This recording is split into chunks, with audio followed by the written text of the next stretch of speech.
When we search for signals of underwriting deterioration in ABS pools, we look to a number of collateral characteristics. I'll focus on three in particular: FICO score or borrower's credit score, loan-to-value ratios, and the underlying loan term.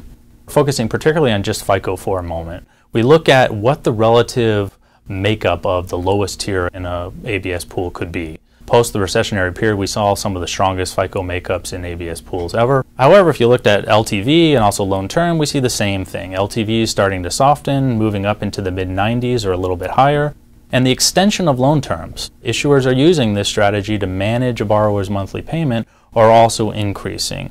All those, in effect, have potential to ultimately push losses higher at some point. It's important to realize, though, that the historical loss experience that we see in prime ABS today is as strong as it's ever been. So clearly there's room within the structures of these pools to anticipate or subsume higher loss rates. And in 2014, when we see a normalization in the wholesale vehicle markets, the recoveries we get in an incident of default, we still expect that the performance that we witness, while it a little bit higher from a loss standpoint, the structures and the rating volatility should not be there.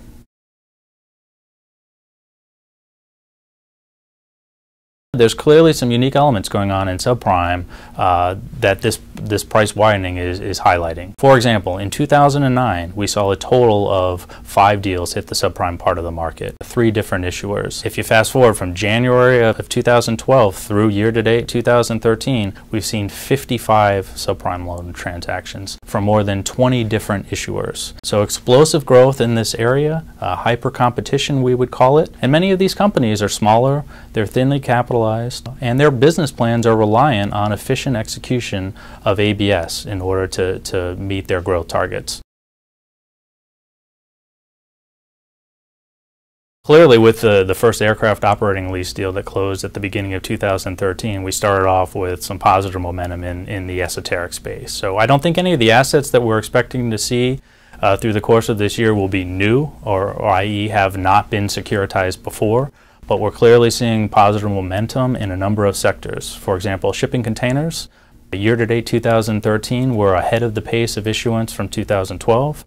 We see a number of inquiries from the railcar side, from other operating lease assets, which is a positive for the space. We continue to take inquiry from rental car potential issuers, as well as solar being a buzzword for 12 and 2013. So we expect to see continued momentum. We expect to see these deals get rated at a potentially higher rate than historically. However, I don't anticipate that we'll actually see new assets that have not been securitized before in 2013.